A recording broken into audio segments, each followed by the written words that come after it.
microphone forward and speaking clearly into it, because it's a little bit hard to hear up the back. So if you wouldn't mind doing that. To new submitters that haven't been in this morning, you'll be given a 10 minutes to present your submission. You'll get a bell at 9 minutes, and we've made an arrangement with Dr. Gwynn about that.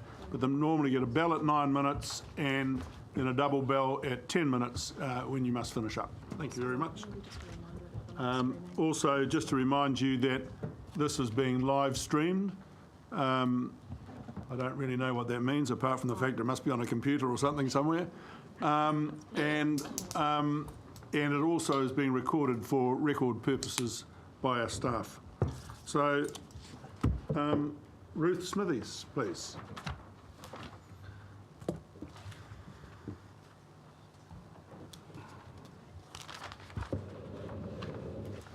Well done. Following instructions. So my submission is submission 89. I'm an active member of the Catholic parish of Napier, and I'm against Easter Sunday trading for 4 key reasons. My first argument is that it runs counter to the need to maintain and build social cohesion. What's special about the Easter break is that it gives several consecutive days for family and community activities and events to be organized and held. And it's traditionally the time for many cultural groups together, for example, the National Annual Catholic Hui Aranga. And it's typically the time for larger family reunions or weddings, for sports tournaments and various festivals. All these activities are good for building a strong and cohesive society, where people have a sense of identity and belonging. Now, surely the purpose of your policies is that they serve the good or well-being of everyone who's part of our city, and that your policies promote what's called social capital. And that requires that as a community, we have common times when families and all sorts of larger groups have the time to be together. And the Easter break is a special break in that respect, because it's often 4 consecutive days. My second argument is that it is, in my view, naive to think that opening for Easter Sunday trading would not impact in a negative way on the freedom of some people. Much is made of the choice retail and service workers will have to refuse work on Easter Sunday. But if the workers don't want to jeopardize their standing and good relationship with their boss and with their co-workers, it's very difficult for them to refuse to work when asked to do so.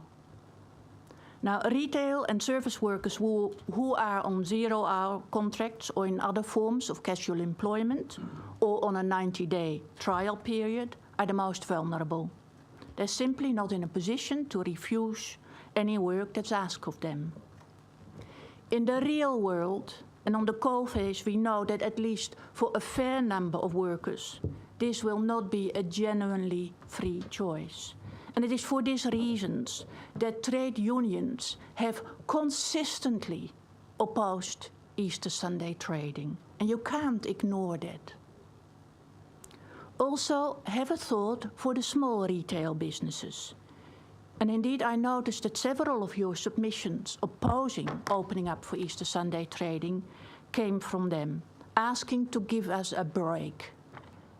Because the reality for them is that rather than having a genuine free choice, competitive pressure makes sure that it's very difficult for them, that they cannot afford not to open.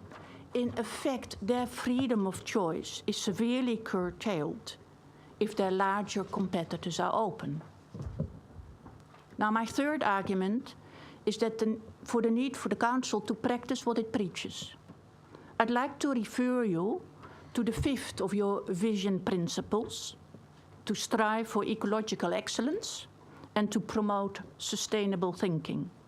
And you're doing that very well in a number of respects. For example, your waste minimization plan. And I congratulate you on that. As has been pointed out already, there's only 3.5 days that shops were closed, and that's less than 1% of all days in the year.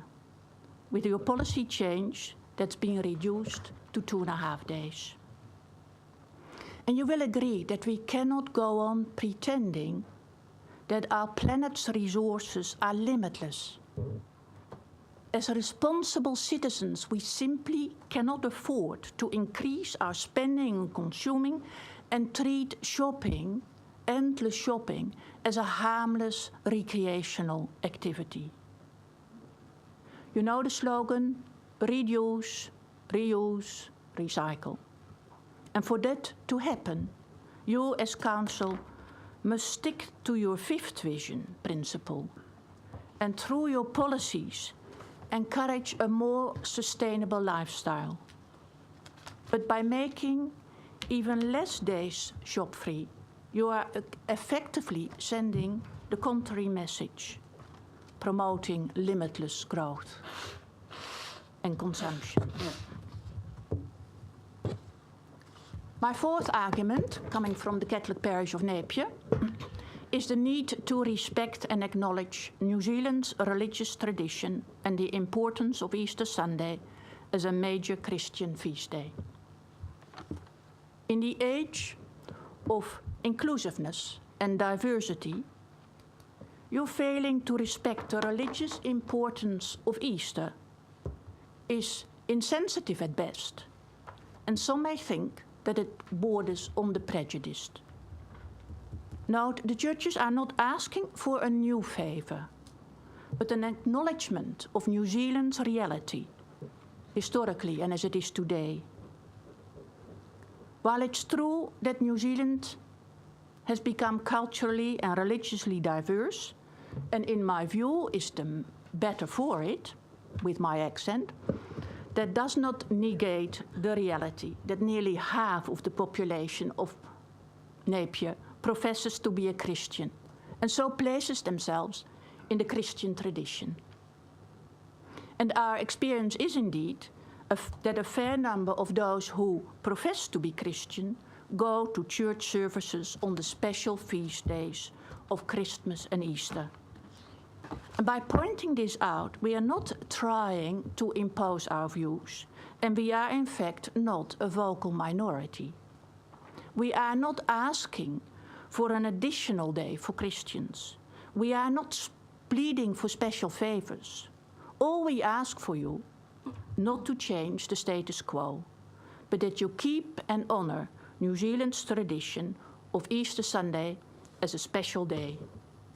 So let me sum up my key arguments. Firstly, the consecutive break of Easter has traditionally given time for families and communities together. These days now have a value that go way beyond their religious origins.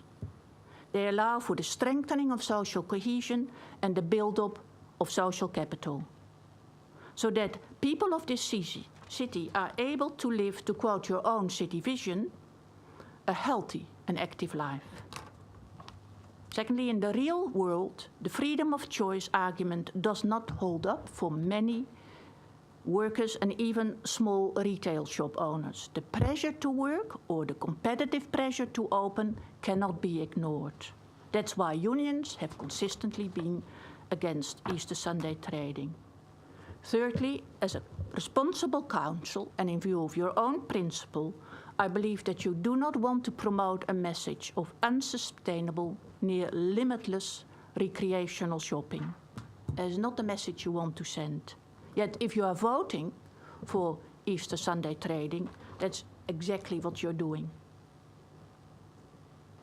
And also, it's good to promote Napier as a culturally and religiously diverse city. But you don't do that by opening up for Easter Sunday trading. You'll show yourselves to be utterly insensitive to the religious tradition of our country and the religious affiliations of nearly half of the people in your city. To conclude, The right to choose argument has been mentioned several times. No man is an island, and the same is true for councils. No council is an island. And what you do here has impact elsewhere. It will have an impact on Hastings, which will feel pressure to follow suit. So if Easter Sunday trading is allowed, some individuals and businesses may have short-term financial gains, but in the long run, I believe we will all be the poorer for it. Thank you. Thank you. Any questions of Ruth? Very well put presentation, Ruth. I thought it was excellent. So, no questions? Must have been very clear, Ruth. You've What a pity. I love debates.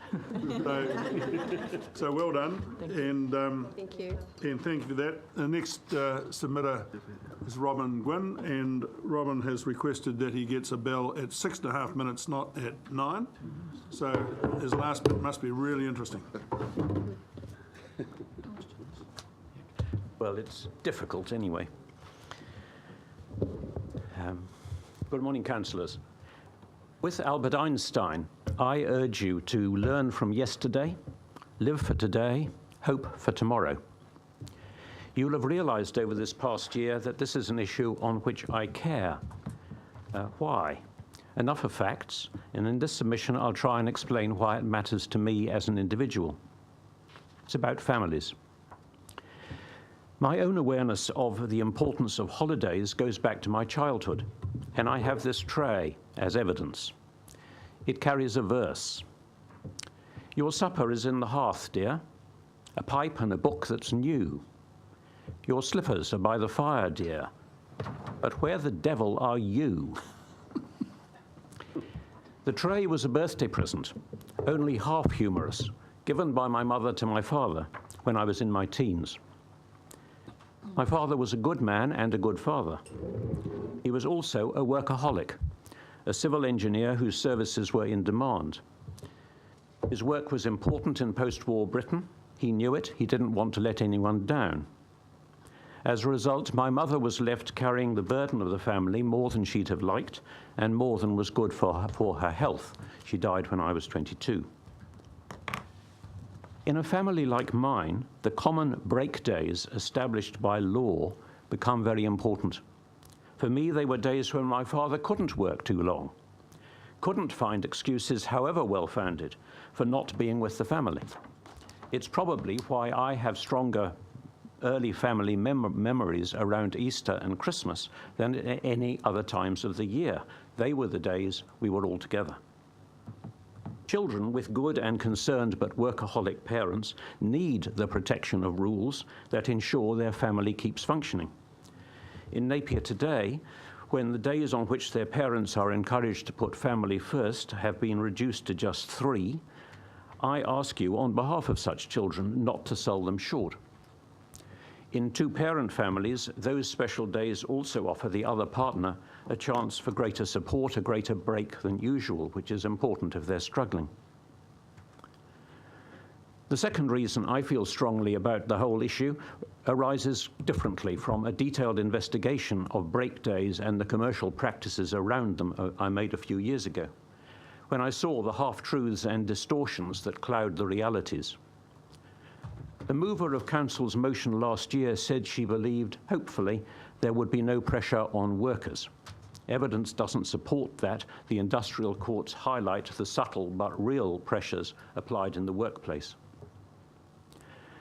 The seconder of last year's motion talked about freedom of choice. Sounds good, doesn't it? And various submitters have built on it. For the wealthy, there would be freedom of choice. But, of course, for others, there wouldn't be. Not just for workers, but also, as Ruth just said, for the small retailers. What's really interesting is that 35% of your retailers said they would not support a policy that allowed Easter Sunday trading in the Napier CBD.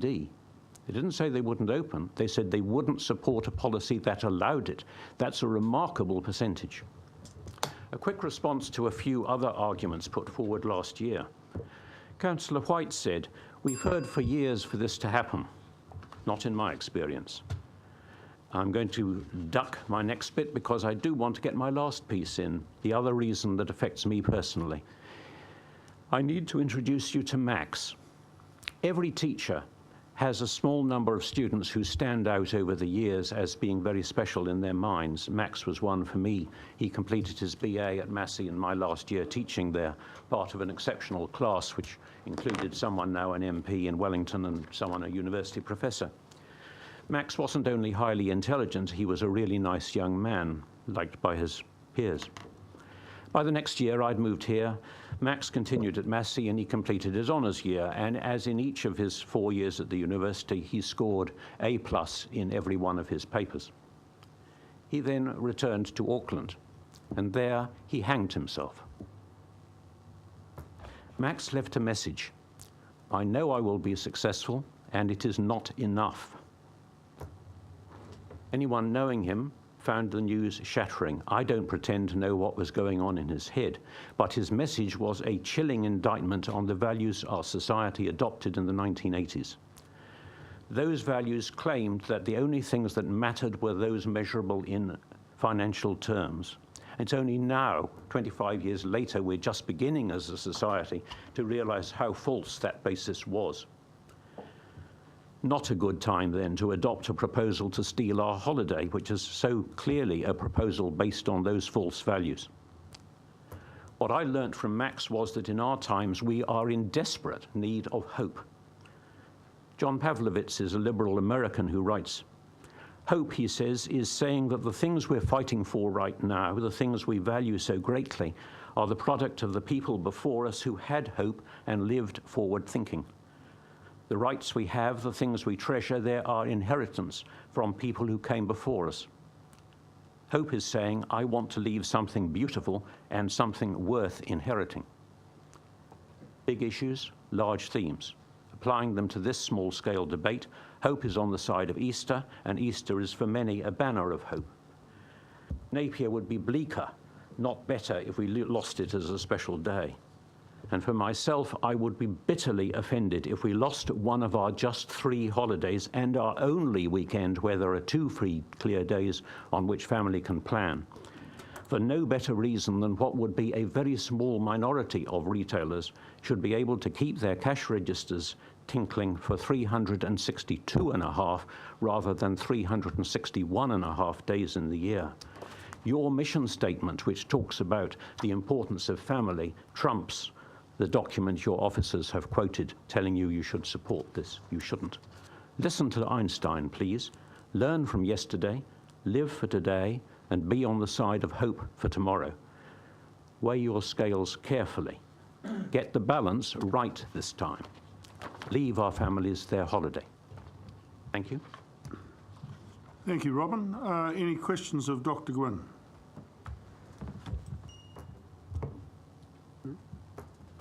None at all? Obviously, your point was well made, Robin. Thank you very much. The next submitter is the Trinity Methodist Church. I presume it's Tony. Right. Welcome, Tony. Seat's getting rather warm. You're in the hot seat. Exactly. Are we at the correct height? Well, greetings, good morning, Mayor Dalton and councillors. My name is Reverend Tony Franklin Ross. I'm the resident minister at Trinity Methodist Church in Clive Square. I'm also the regional synod superintendent for the Lower North Island of the Methodist Church of New Zealand, Te Haewe Te Liana o Aotearoa. I'm here to represent a submission that we sent through from the parish of Trinity Methodist Church, which stands against the proposal by Napier City Council regarding trading on Easter Sunday. I believe the proposal exhibits that a primary value of our society is seemingly commercial activity and generating income. We are, I believe, more than being a consumerist society. The intent for trading on Easter Sunday seems driven mostly by commercial interest rather than community interests. Is it really a community interest to reduce a few non-commercial days in the year? Is it really an inconvenience to the public not to be able to shop on this day? Or is it more of an inconvenience to commercial retailers that Easter Sunday remains free of general retail activity? It's been pointed out that this is a religious holiday, remaining in a largely secular society.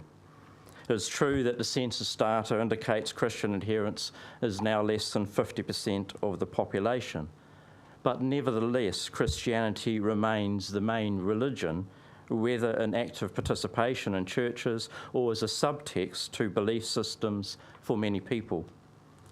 From my interaction in the fledgling interfaith group here in the Hawke's Bay, Easter and Christmas observance through public holiday are not seen as an affront to other religions in New Zealand. The report presented to the Council mentions on page 8 that the Council officers have no opinion on the religious merits of trading or not trading on Easter Sunday. I believe that the submissions received and the voice of the churches and their members helps fill this gap in the recommendation received by Council.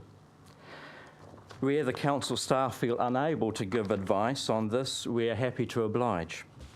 And these are not solely on the grounds of religious observance and respect, but more essentially in critiquing the commercial centrality of the proposal with a plea for a socially responsible outcome that affirms non-commercial activities and a more holistic balance to our city life, planning and vision.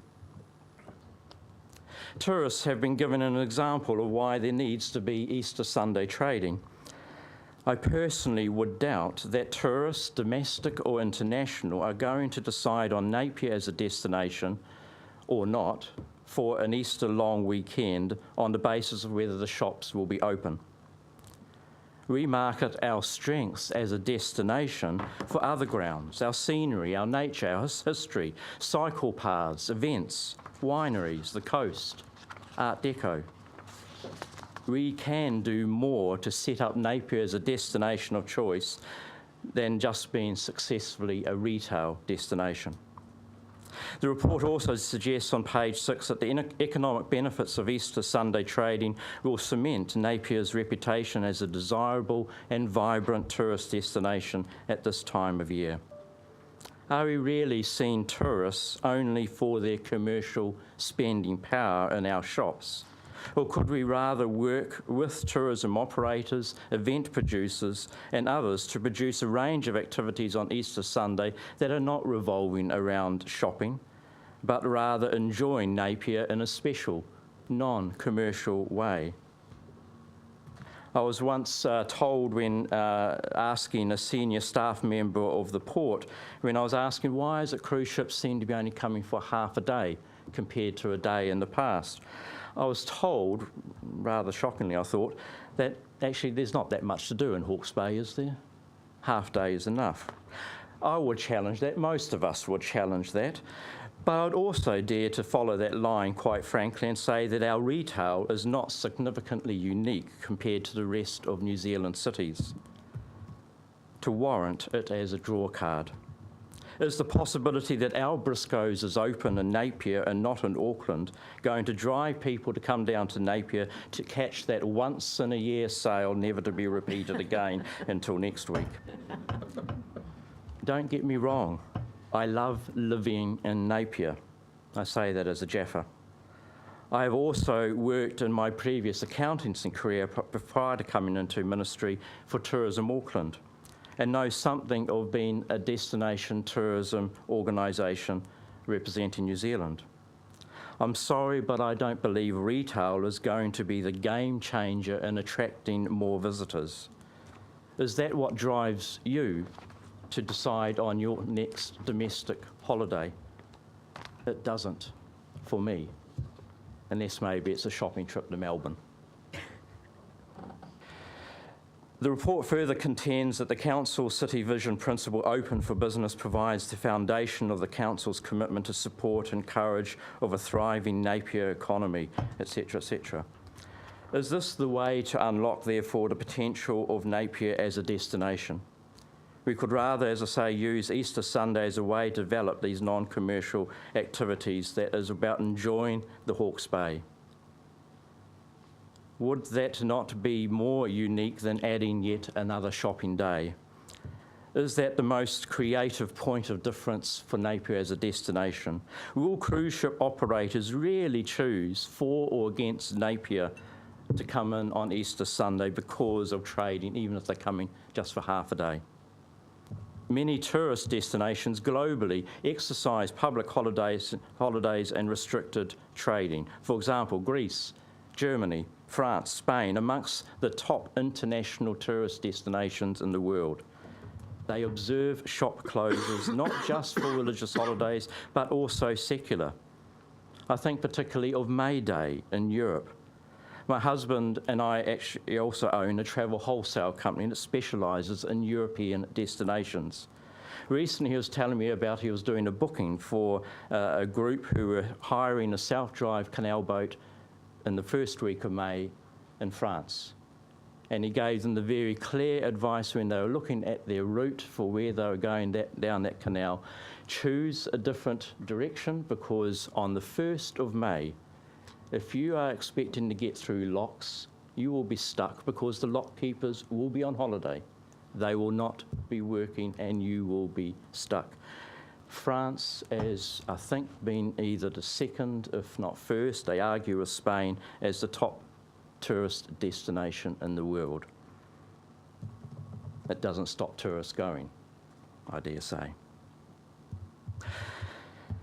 The Council's city vision document references that the marine parade spaces come alive when there are events there, but that flow is very localised. I would go further to identify that when there is a non-trading day, the marine parade foreshore and the activity spaces, the Ahuriri boardwalk and playgrounds are noticeably busier with family groups enjoying the spaces. Could the Council not be more intent on maximising events, family and active spaces of these public areas on Easter Sunday, if not the whole weekend, which would actually engage more for Napier as a domestic family holiday destination? Just yesterday I received an email from Council seeking consultation on Napier, your home, your future. I do read my emails. I noted it talked about a premier regional park for the Ahuriri estuary, that this could become part of something that gives room for wildlife, reducing our climate change risks and increasing recreational opportunities, and create and provide a great legacy for future generations. It talks about city living supporting a vibrant CBD. It talks about extending the type of living in CBD with restaurants, bars, cinemas, live music venues for after 5 o'clock when the shops are closed. Cannot this mentality or thinking of non-retail activity outside of retail shopping time be a more comparable way of exploring how to use Easter? These aspects of that consultation and others talk about and indicate a broader and more socially responsible perspective on achieving the positioning of Napier as a domestic and international destination of choice and a place to live. I suggest far more worthy than dismantling another of the 3.5 remaining non-trading days left in our year. I thank you for your time today. You must have practiced your timing, Tony. You had 1 second to go. Not well usually done. so good with my sermons, I must say. Councillor McGrath. Yes, just through the chair. Tony, can I just clarify a point you made? You were suggesting that on Easter we should have other activities and events. Are you envisaging people would be employed to assist with those events or run those events? I think that there is the opportunity there to create alternative space. I suppose it could also be a way of saying, if council staff are happy for shops to be open, are they prepared to give up their long weekend to give and create an event? Would be another way of turning that argument around. Well, I'm sure we have staff who work the Easter Sunday doing their various roles anyway. But what I sort of pictured is we were saying we don't want the retail people to work, but we can transfer them over to running events or equivalent. Would still be people away from family time or churches. But creating a more holistic event that actually generates activity for families to actually feel this is a great way of being. Is family time only about walking through the shops and father standing outside glassons waiting for mother to buy the next caricature? But I think it's more how we use our energy, our time and resources creatively that's more holistic than purely a commercial basis. Any further questions, councillors? Good presentation. Tony, thank you. Very well. Good presentation. Thank you. Well done. Thank you. Our next presenter is Greg Harford from Retail New Zealand. What about Tina Lea? There's another one and before. No, they're not. They've cancelled out. Oh, okay. So the 11 o'clock one, which was Tina Lea, is no longer coming, councillor. Greg. Kia ora koutou, and thank you very much for the opportunity to be here today to argue strongly in favour of choice. As you know, I don't need to tell everyone around this table, Napier is a fantastic place, and it's an amazing place for locals, domestic visitors and international tourists, and it's been flourishing over the past few decades. Napier is a city that's seen to be open for business, and when people live here or when they come to visit, they want to visit the attractions, enjoy the stunning weather, experience the amazing hospitality opportunities available here, and potentially do a spot of shopping. And to be clear, when we're talking about shopping on Easter Sunday, that includes shopping for groceries, perhaps to do some fun family baking activities with the children, or perhaps prepare for a barbecue with friends. But it also includes buying perhaps a pair of shoes that you haven't managed to get at another time, perhaps buying some outdoor furniture, or perhaps buying some paint or some gibboard to get cracking on those DIY tasks. Last year, you took a decision that would permit but not require shops to open on Easter Sunday. That helped reinforce your city's reputation as a place that's open for business. And that policy, in our view, worked well. Employees chose whether or not they worked. Napier residents and visitors chose whether or not they went shopping. Businesses chose whether or not to open, and most of those who did, and not all did, but most of those who did experienced positive results. In fact, the policy gave retailers here in Napier a bit of an edge over retailers in Hastings, and overall, we'd say that the policy was a success. I'm here today to ask you to retain this policy and continue to permit shops opening on Easter Sunday, should they wish to do so. This is about freedom of choice, and it allows people to make their own decisions about whether they wish to open their retail businesses, whether they want to work in a retail store on Easter Sunday, or indeed go shopping. I'd just like to make 3 key points. First, under the law, the decision you're taking today relates only to shops. Shops are the only businesses of any description that have any restriction on opening on Easter Sunday. Any other businesses, including council businesses and facilities, are already free to open. Secondly, shop workers have special rights under the law. There will be those, and you've heard them this morning, who tell you that shopping on Easter Sunday should be banned to protect the rights of workers to a day off. Like any other worker in New Zealand, retail workers have a guaranteed right to 31 days off a year. They get 4 weeks annual leave and they get 11 days worth of public holidays, whether they're taken on the public holiday itself or whether they're deferred to an alternative day. It's important to note that actually for most retail employees, Easter Sunday, while the shop is currently or has historically been closed, is not typically a paid day off. Easter Sunday is not a public holiday, so if a shop is not allowed to open, then typically an employee will either be required to take a day's annual leave from their 20-day entitlement, or they will be required to take a day's leave without pay. Now, the situation will depend from business to business. Some businesses will be more generous than others, but for most retailers, and particularly those smaller ones who perhaps struggle with trading on a typical week, they're not in a position to pay people when they're not required to do so. Now, as I say, it's not necessarily a paid days off, and it will suit some employees to take a day's annual leave on Easter Sunday. It will suit some employees not to be paid on Easter Sunday, but it won't suit all. It's also important to understand that shop workers have a specific legal right to refuse work on Easter Sunday, and employers have a specific legal obligation to let their shop workers know every year, within certain timeframes, that they have the right to decline work. Those rights do not apply to those working in other businesses, including those employed here at the council. It is true that taking action in relation to feeling pressured to work on Easter Sunday would require an employee to take a personal grievance against their employer.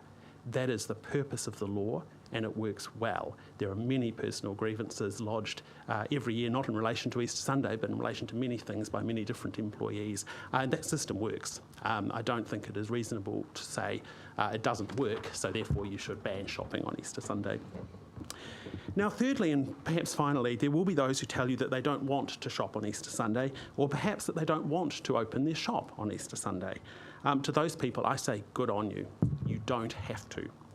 To be clear, this policy does not and should not create any obligation on anyone to go shopping on Easter Sunday or to open their businesses if they don't want to, or indeed to work. People should be absolutely free to make their own choices. And I'd suggest, Mr. Chairman, that if people don't go to the shops, if people don't support shopping, if customers don't support shopping, the shops won't open. And we saw that this year in a number of council districts around the country, including here in Napier, where some businesses judged that it was not necessary, not appropriate to open on Easter Sunday because of their customer demand, and they chose not to. That's entirely their prerogative, and they should be free to make that choice. But the reality is that for many people, shopping is a great family pastime, and it's a way we connect with friends and family. I agree with some of your earlier submitters that family and whānau time is important, and shopping is part of that pastime. It's not the only pastime that makes up family time, but it is part of it. Even though not everyone wants to shop on Easter Sunday, there are lots of people who do. As we noted in our report, research by Nielsen shows that over the past 2 years, a little over half the population has done some sort of commercial activity on Easter Sunday, and that creates a clear opportunity for Napier businesses to succeed. And I would ask you why you would try to kneecap local businesses by denying them of the opportunity to serve their customers on Easter Sunday.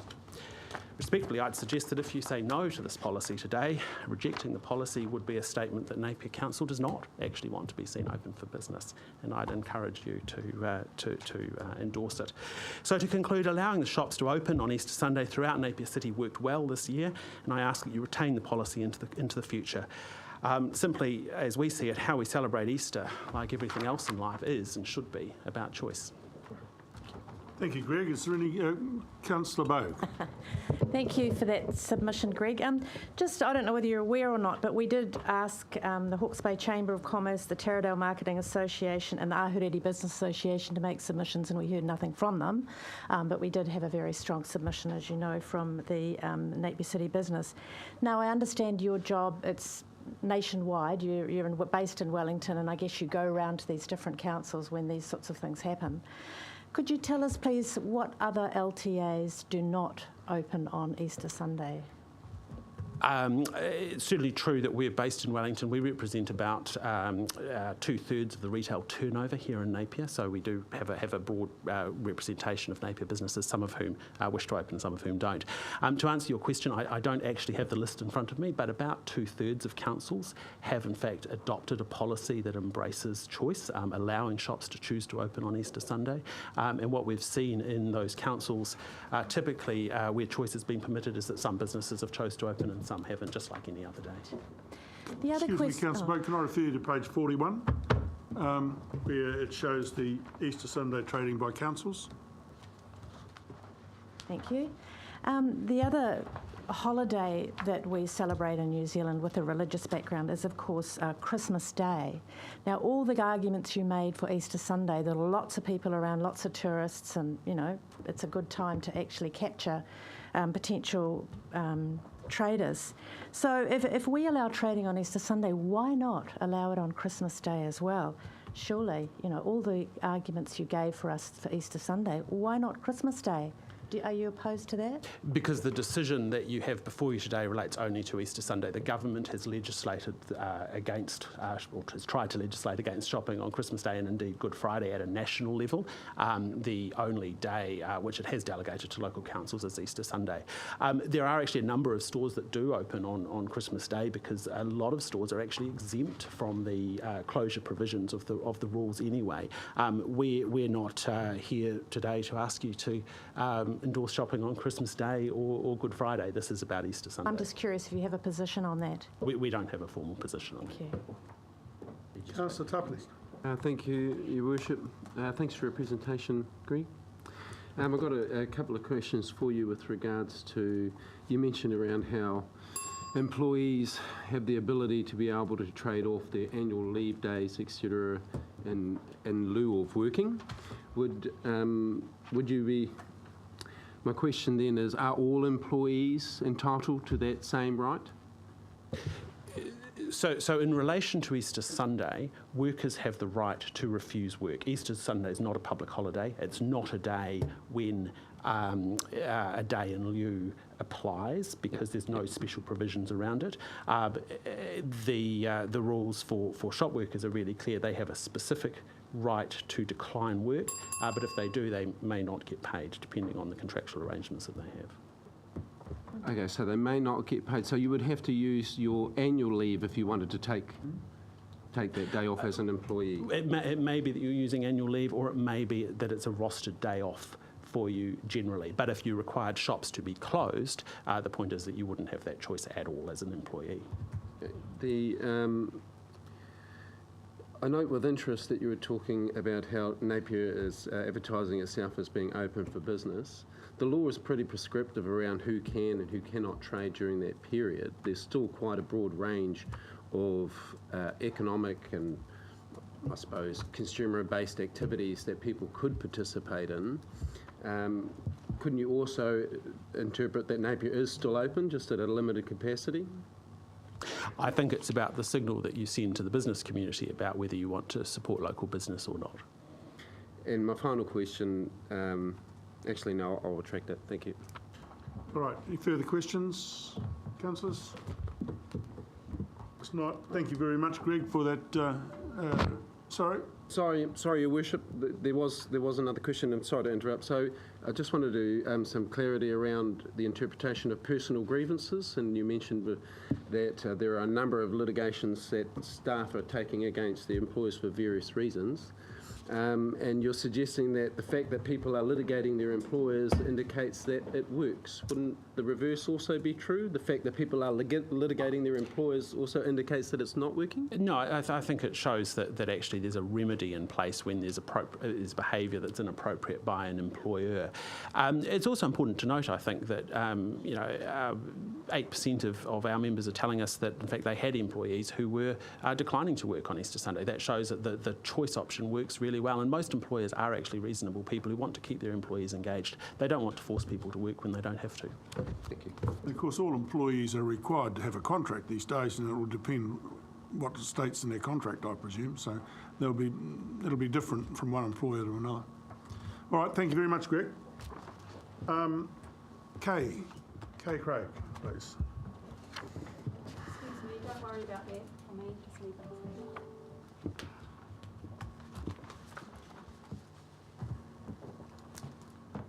Good morning. Morning.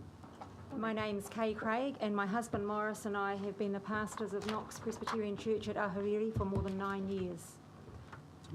In my written submission, I wrote about 4 reasons why I do not support...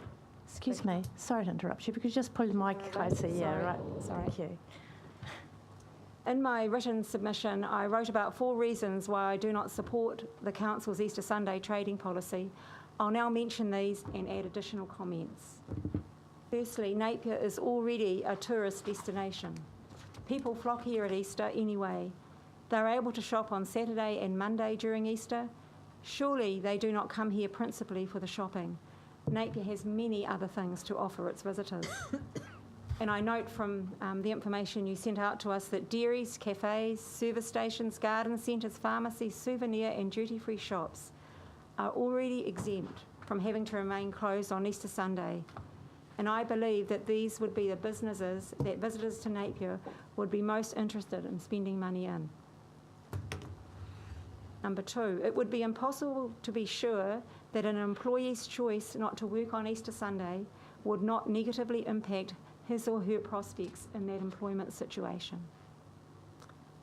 And I've thought of a couple of examples where it may negatively impact, and I'm sure there are others. This could be done under the guise of an employee not being suitable for promotion, for example, with some other reason actually given. Another possibility could be in the place of part-time employees who are given less hours of work than perhaps they've received previously. You could never pin it down that that was the reason, but it would be impossible to be sure. Number 3, in our busy and frenetic society, time for the family to spend together is constantly being eroded.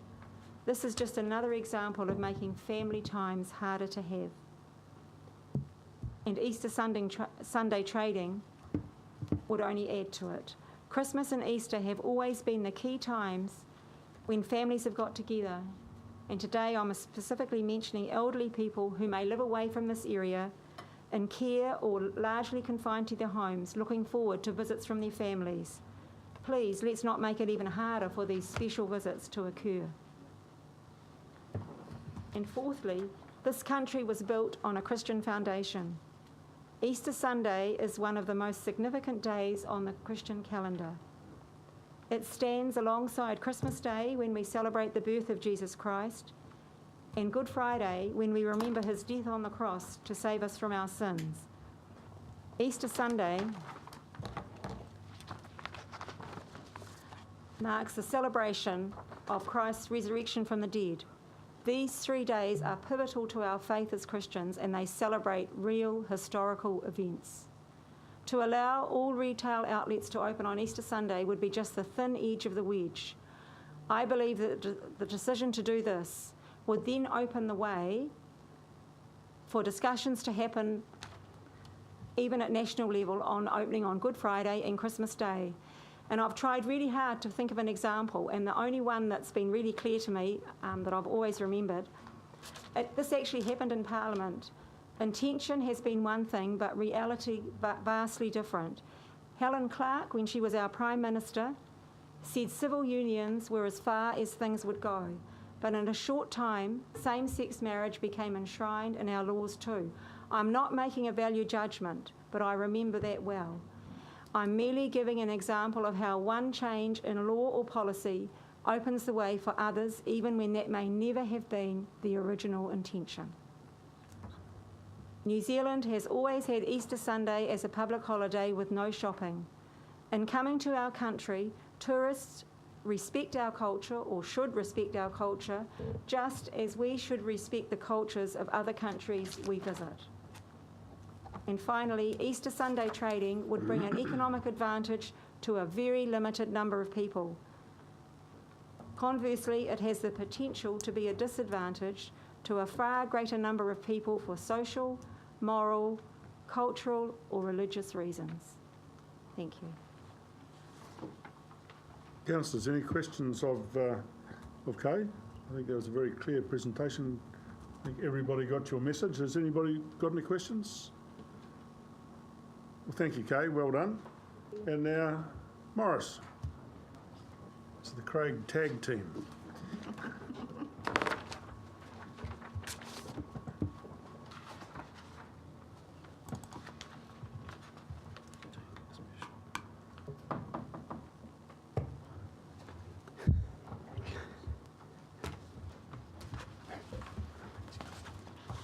Good morning. My name's Maurice, and I'm the other half. She's the better looking one. Thank you. Firstly, I'd like to thank Robin Gwynn for his tenacious conviction that the decision about Easter trading needed to have more consultation than it first received, and also thank the councillors for taking seriously the views and concerns of the community over this issue. So really appreciate the opportunity of being able to submit. In my submission, I touched on several areas and others have spoken to. I'd like to, for a few moments, focus on the incredible influence of Jesus Christ, the influence he's had on society as a whole, and as a reason that we should be honouring him by keeping Easter Sunday sacred. And I want to divide my submission into two parts, really. The first part is the Christian perspective on Easter. Easter is this day that Christians celebrate the resurrection of Jesus Christ, an historical event that there's a great deal of evidence for. Easter Sunday changed reality for Jesus' followers. It gave hope, and we've heard a little bit about the need for hope. Easter Sunday brought new life and new hope to Jesus' followers.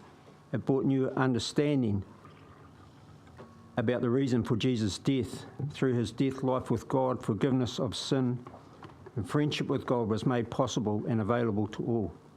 It brought to his first followers the realization that death is no longer to be feared, but simply a doorway into eternal life. Now, I know that for many people in New Zealand, this is they don't share this spiritual viewpoint. However, I believe that as a nation and as a community, we should honour the memory of Jesus Christ. All of us in New Zealand, I suggest, enjoy a wonderful legacy of love and kindness and sacrificial caring that the followers of Jesus have left to us. And your handout lists many of those. And so my second point is why we should all keep Easter Sunday. When asked what he does for a living, an English priest named Canon J. John replied, "I'm a representative of a global enterprise. We have outlets in almost every nation in the world. We've got hospitals, we've got homeless shelters, we've got hospices, we have feeding programs, we do justice work, we're involved in reconciliation work, we do marriage counselling, we're big on family therapy. Basically, we can look after people from the cradle to the grave. We work in the area of behavioural alteration. We are called the church." Tony Campolo, the American sociologist, has this to say: "The church is the greatest force for good in the world." And while you can quite rightly throw bricks at some of the terrible actions of some church people, the truth is that followers of Jesus, those who sincerely seek to live as he would have us live, have been at the forefront of social action and justice and the caring professions throughout the last 2,000 years of history. And I've given you a list of them there. I won't go through the whole lot, but I'd just like to highlight one or two. Most of you will know of William Wilberforce, who spent about 37 years taking his bill to Parliament to abolish slavery, motivated by the love that he had for Jesus Christ. We could talk about Mother Teresa, the Little Sisters of the Poor, who do so much good. And would ask what motivated her. Mother Teresa said, "We do it for Jesus." Most of you will know of Rosa Parks, a civil rights activist who became famous for her refusal to obey a bus driver's demand that she give up her seat. And you'll all know of Martin Luther King Jr., who was the forefront of the movement for equality in the States. Rosa Parks said, I felt that the Lord would give me the strength to endure whatever I had to face. And God did away with all my fear." So the motivation and the strength that she had came from her faith in Jesus.